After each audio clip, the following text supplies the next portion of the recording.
Hello, welcome to the next part of this course on democracy and liberty. We're still in the section about how societies are ruled, and maybe from the previous presentations, you may have gotten quite negative feeling, like if all societies are ruled by minorities and there's nothing we can do about it, then all hope is gone and so on. What hope is there for freedom? But I want to again stress that the difference between freedom and democracy that we will review in this course is very important. And also, the other point I want to stress is that there are connections between the majority and the minority, which cannot be underestimated. And we're going to look at this now. So, this next point is the crucial role of public opinion. Because, as we will see, also minorities, how strong they are, must take into account public opinion of the majority, to a certain extent at least. So what we talked about before was that yes, indeed, people accept generally to be ruled over. But there is a big but. Basically, all power of a ruling minority ultimately rests on public opinion. This may seem to contradict a little bit what we have been talking about before, but it's just that this side of the power structure was not presented before, because I wanted to discuss more the characteristics of the ruling minority, such as the iron law of oligarchy and the circulation of the elites. But if we go further, we understand that the ruling minority is not just living and working in a vacuum. It's living in a society and surrounded by a majority that may not be so well organized,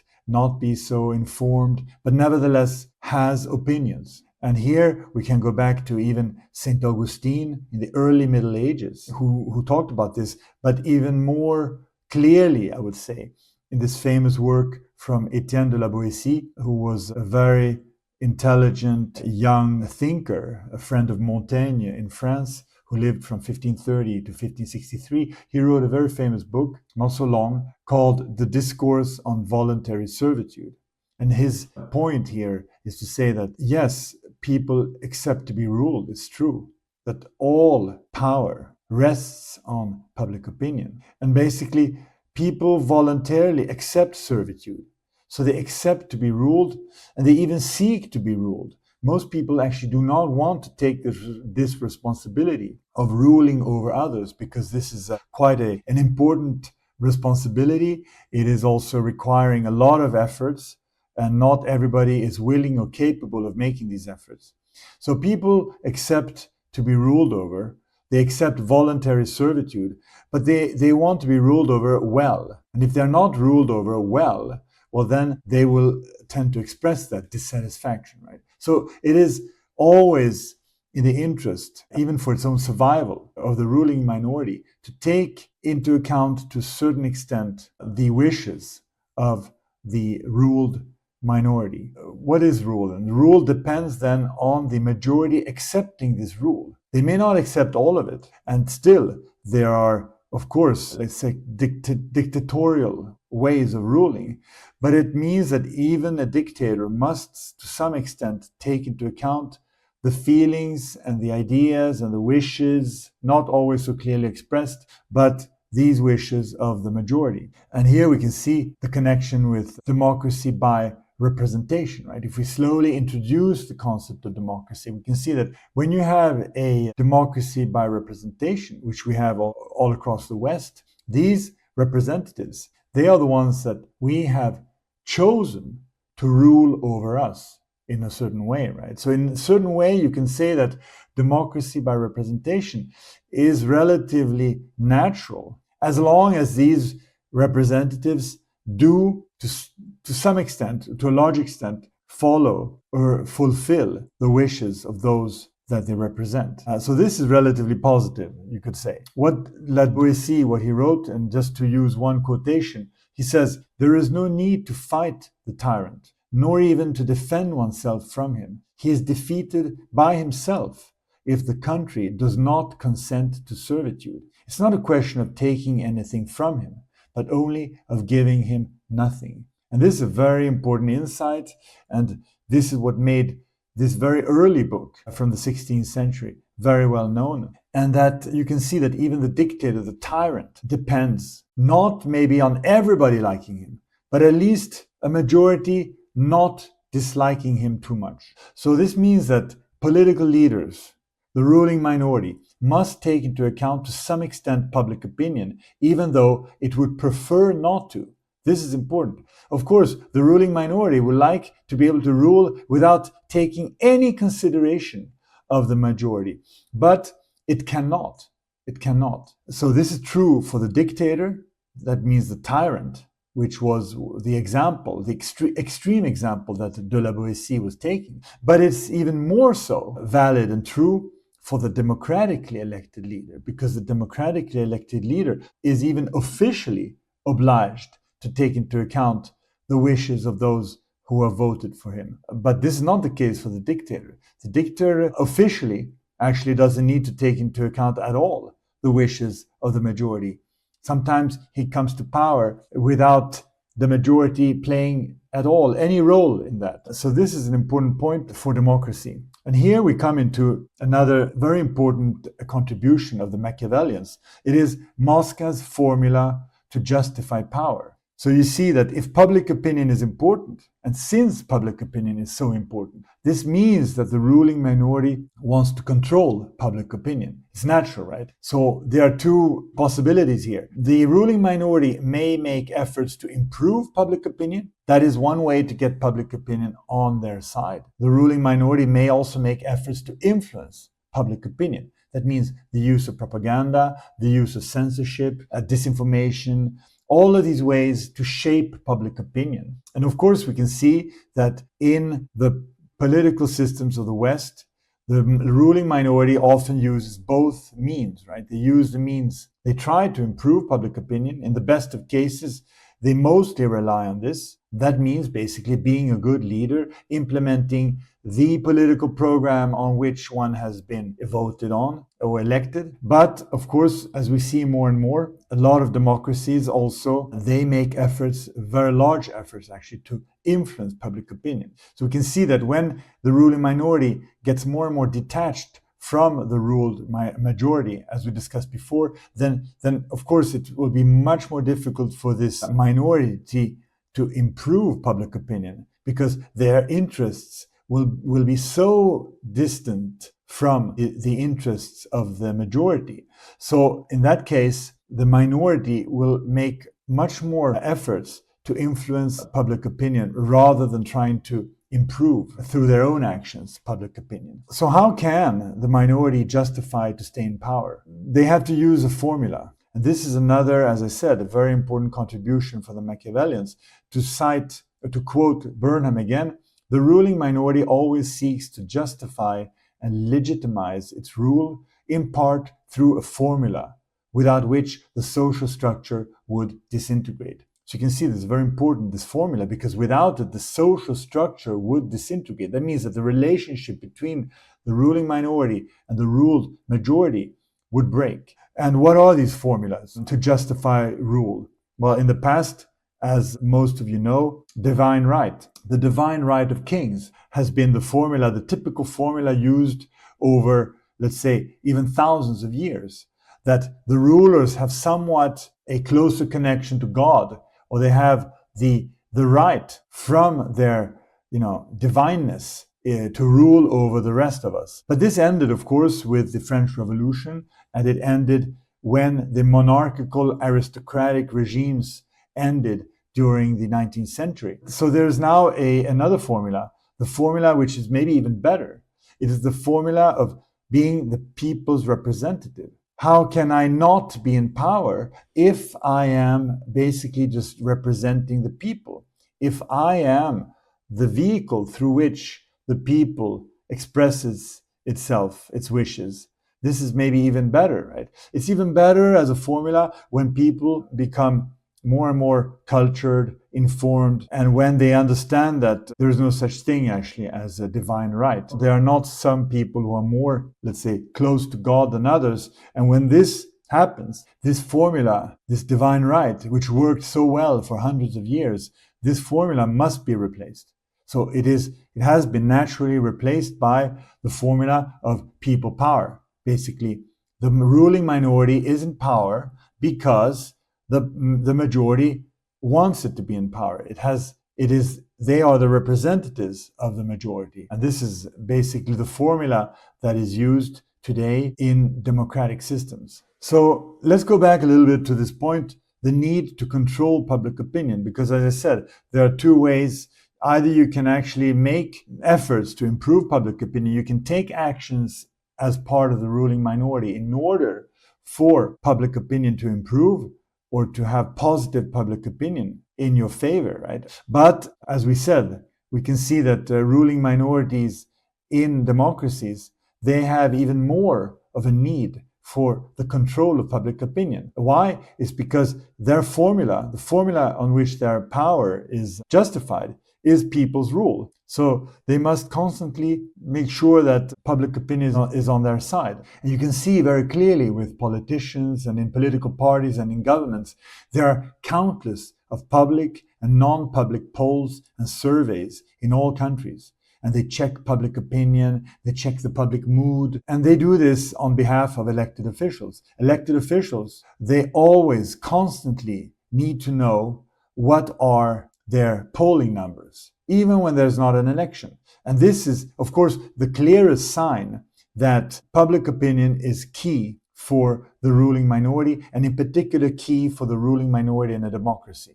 Now, of course, this leads to the obvious conclusion that the ruling minority is going to try to do everything it can to improve public opinion, but also by using means to influence it. So to control public opinion. This really started, you could say, in the modern era. It really started in World War I, when there was a massive program to convince Americans that Germany or Germans were the enemy. And this actually supported finally President Wilson's entry into World War I in 1917. This was really the first massive use of propaganda, and it worked because in just 2 years, the American population went from being quite sympathetic to the Germans to being relatively anti-German and relatively pro-British. I remind our audience that the United States and Britain did not have such close relationship in the 19th century, in the beginning of the 20th century. There was still this antagonism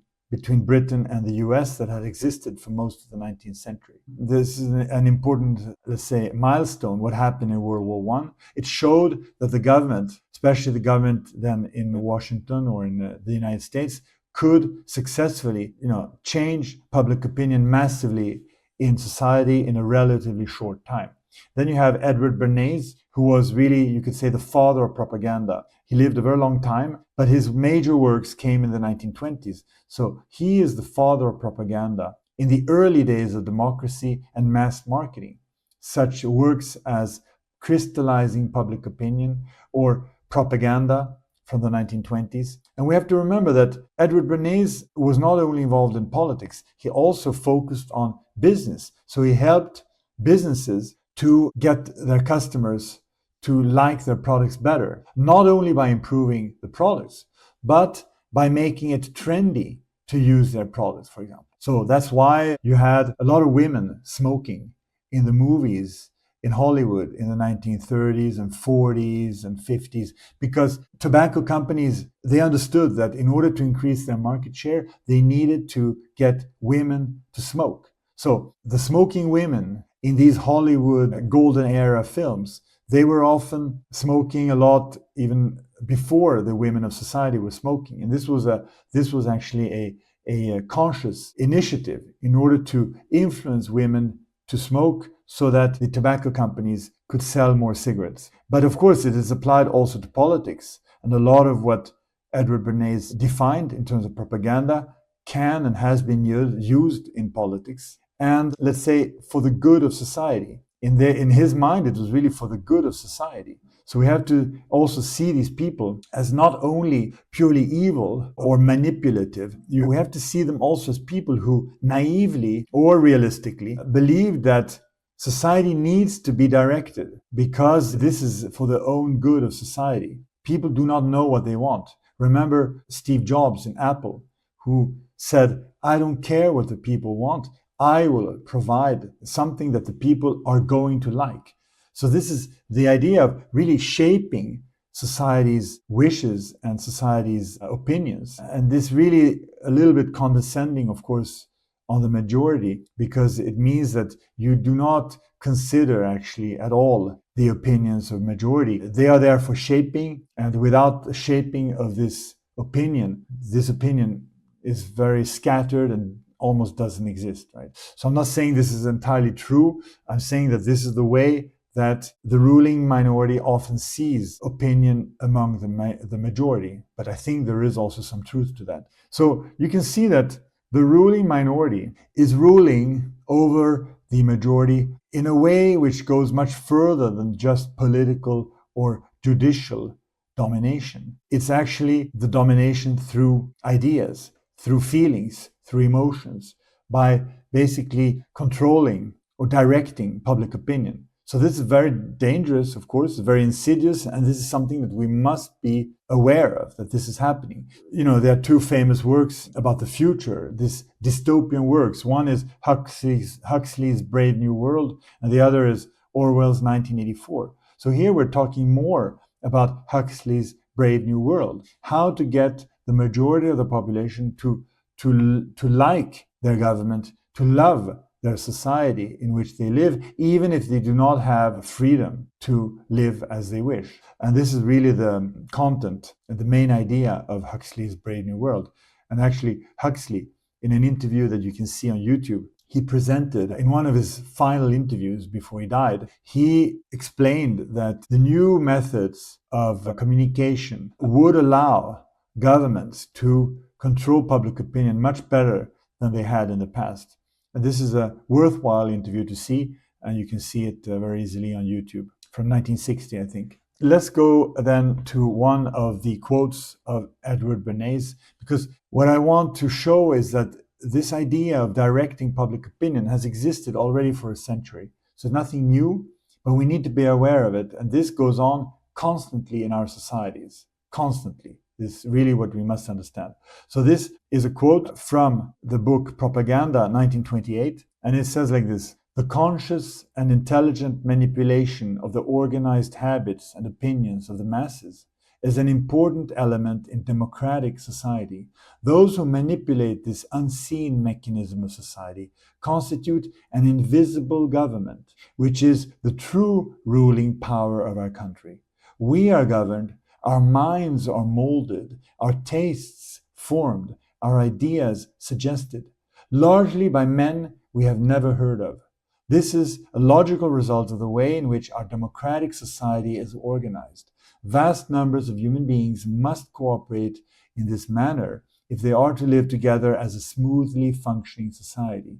In almost every act of our lives, whether in the sphere of politics or business, in our social conduct, or in our ethical thinking, we are dominated by a relatively small number of persons who understand the mental processes and the social patterns of the masses. It is they who pull the wires which control the public mind. And this is, of course, even more true today than it was in 1928. And I think it's absolutely key to understand that this is what is going on, that most of our ideas, if we do not take trouble to read ourselves and to think ourselves, most of our ideas will have been already whispered unconsciously to us by the ruling minority and those who serve the ruling minority as propagandizers. So one final slide in order to simply show some of the key works in this area. So we have this book, Gustave Le Bon, The Psychology of Crowds. So the main idea here is that crowds are irrational and easily manipulated. So it goes back to a little bit the ideas we mentioned before. We have Gaetano Mosca, The Ruling Class, which I already talked about. Basically, elites justify their rule through myths, basically this formula that I talked about. Then you have the book Propaganda by Edward Bernays that I just talked about. Basically, public opinion is engineered by elites. We have Aldous Huxley, The Brave New World, which I mentioned before. Rule through pleasing servitude. Servitude, yes, but it must be pleasing so that public opinion is in favor of the ruler. And then you have Hayek, a very important essay called The Role of the Intellectuals. So intellectuals, for Hayek, they shape societal narratives. So what he's talking about here is not the real intellectual, but someone who he calls the second-hand peddler of ideas. This is an important person because this is the kind of person that will actually disseminate the ideas, feelings, emotions that the ruling minority want the ruled majority to adopt. And then we have the famous work from 1988, Manufacturing Consent. Basically, media, this is from Chomsky and Herman. So media serves elite interests, and this we know. But the point from Chomsky and Herman is that they serve the elite interests, but mostly unconsciously and without the need for coercion. This is very important. Journalists today, they are hardly part of the ruling minority, yet they serve the interests of the ruling minority without coercion. And this is the reason for this, and how this comes is very clearly explained in Manufacturing Consent. Then you have more recent books like Matthias Desmet, Mass Formation Psychosis. So basically, collective delusions in crises. Here we can look at war, we can look at COVID crisis as moments where it is even more easy to manipulate the ruled majority.